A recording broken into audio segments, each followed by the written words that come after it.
Good day, I'm Theodore Henry and this is your JIS News for Friday, February 3, 2023. Prime Minister Andrew Holness says Jamaica is prepared to support a united international effort to respond to the deteriorating conditions in Haiti. Mr. Holness says Jamaica remains committed to working with CARICOM and bilateral partners such as Canada and the United States to provide sustainable solutions. He says Jamaica is also taking interest in efforts by the Organization of American States, OAS. We note with interest an initiative being contemplated within the OAS to strengthen the organization's response to the increasingly complex and challenging situation in Haiti. Jamaica will remain closely involved in efforts within this body to develop constructive approaches at the hemispheric level. The Prime Minister was speaking in the House of Representatives on Tuesday.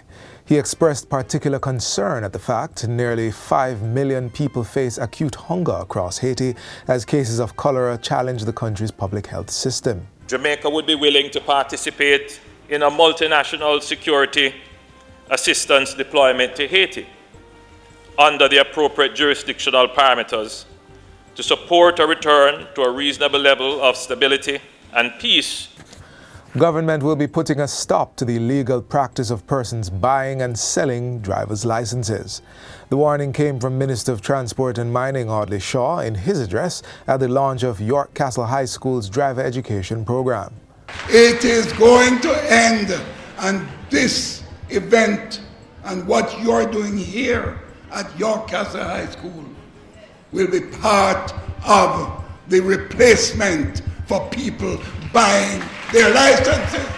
Minister Shaw endorsed the program, which teaches students driving skills so they can acquire their driving licenses. Pointing to its importance, he indicated that road crash statistics revealed that unqualified minors were operating vehicles. We've seen cases where children have been driving motorcycles and motor vehicles, becoming involved in road crashes as well. When we look at the ages, these children did not meet the requirements for acquiring even a learner's permit. And therefore, we're not in possession of such.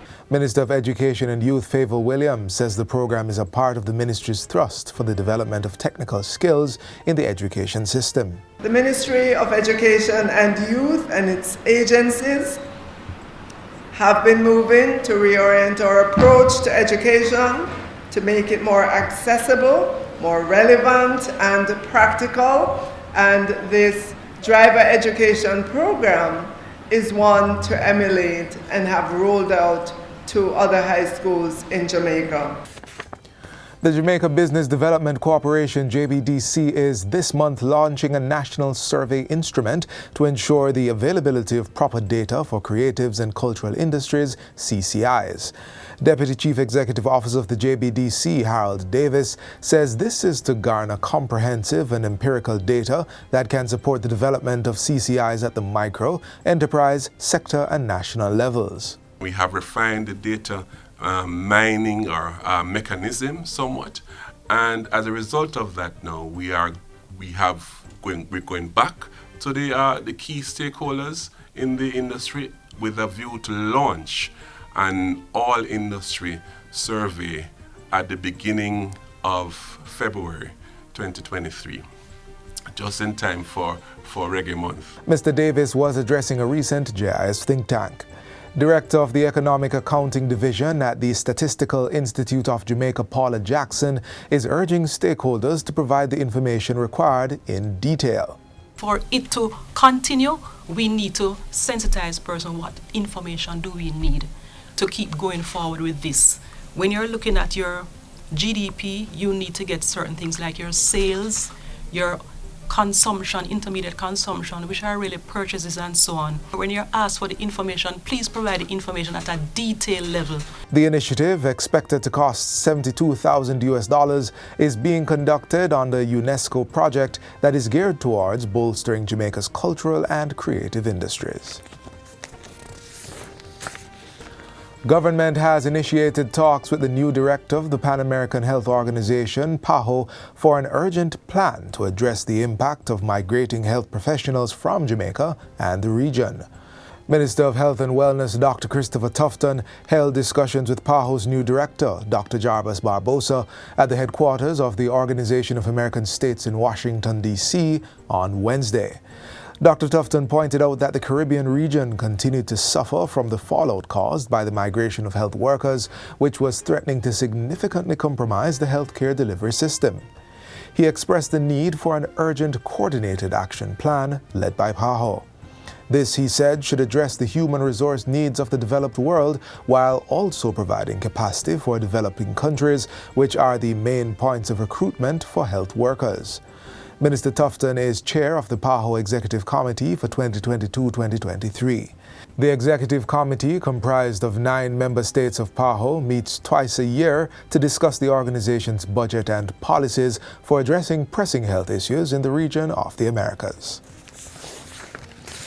And finally, Jamaicans are being urged to do regular heart screenings as cardiovascular disease is the leading cause of deaths globally and accounts for 30% of deaths in Jamaica.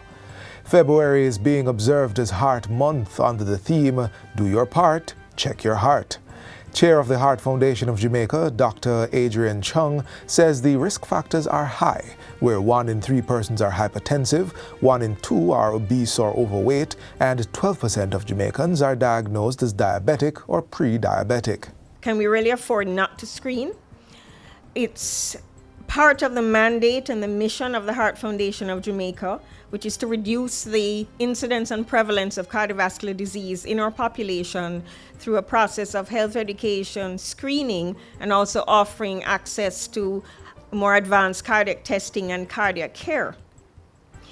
And it's not an onerous task to screen for heart disease. Dr. Chung is advising persons to check and know the numbers for their blood pressure at every healthcare visit. At least once per year, he says individuals should also check their blood sugar level, body weight, and have discussions about smoking, physical activity, and diet. And that's it for JIS News Today. I'm Theodore Henry. Thanks for watching.